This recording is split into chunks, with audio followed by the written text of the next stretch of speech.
மதகஜ ராஜா இந்த படத்தில் விஷால், சந்தானம், அஞ்சலி, வரலட்சுமி சரத்குமார் நடிச்சிருக்கிறாங்க. இந்த படத்தை சுந்தர்சி இயக்கியிருக்காரு.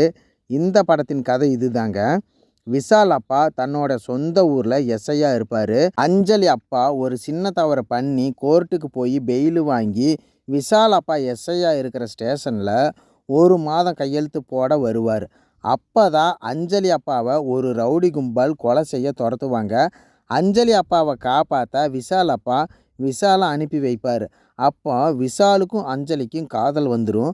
அப்புறம் ரவுடிக்கிட்ட இருந்து அஞ்சலி அப்பாவை காப்பாற்றி ஸ்டேஷனுக்கு கூட்டிகிட்டு வந்துடுவார் விஷால்.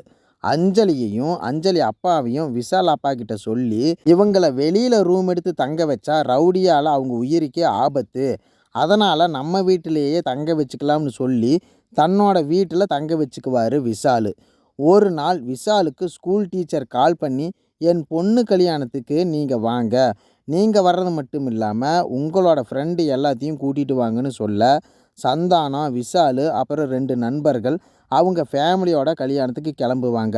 விஷால் வீட்டில் விஷாலும் அஞ்சலியும் லவ் பண்ணுறது தெரிஞ்சதுனால அஞ்சலியும் அவங்க அப்பாவையும் வீட்டை விட்டே துரத்திடுவார் விஷாலோட அப்பா.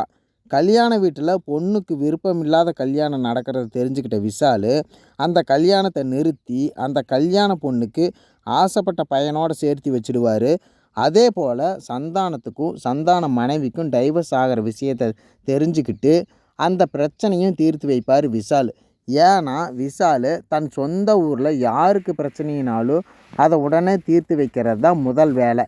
இப்படி இருக்க இங்கே கல்யாணத்துக்கு வந்தால் தன் நண்பர்கள் பிரச்சனையை தீர்த்து வைக்க ஆரம்பிச்சிடுவார். அதே போல் தன்னோட 2 நண்பர்கள் பிரச்சனைக்கும் ஒரே ஆள் தான் காரணம். அந்த ஆள் சோனு சூட்டு தான். Sonu Sood 7 business, 4 TV channel, ஒரு எம்எல்ஏவை கண்ட்ரோலில் வச்சுருப்பார். மிகப்பெரிய ரவுடி, நினச்சதை செய்யக்கூடிய ஆள். இப்படி இருக்க விஷால் தனியாளாக சோனு சூட்டை எதிர்க்க தன்னுடைய நண்பர்களான 2 பேருக்கும் 5 கோடி ரூபா பணம் தரணும், இல்லைன்னா உன்னோட அரசியல், டிவி சேனல், பிஸ்னஸ்ஸு, பணம் இதையெல்லாம் நான் அழித்து உன்னை நடு தெருவுக்கு கொண்டு வந்துடுவேன்னு மிரட்டுவார்.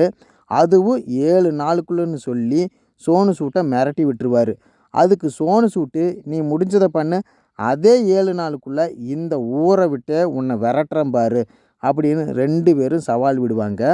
சோனு சூட்டு எம்எல்ஏவான மனோபாலா ஒரு பெரிய ப்ராஜெக்ட்டுக்கு கையெழுத்து போட போகும்போது அவருக்கு குடிக்கிற மோரில் சரக்கு கலந்து கொடுத்துருவார் விஷால். மனோபாலா வெள்ளைக்கார பொண்ணுக்கிட்ட தப்பாக நடந்துக்க இதை மீடியா மக்கள்கிட்ட காட்ட மனோபாலாவோட எம்எல்ஏ பதவி காலியாயிடும். விஷால் சவால் விட்ட மாதிரி ஒரு எம்எல்ஏவை பதவி நீக்கம் பண்ணிடுவார்.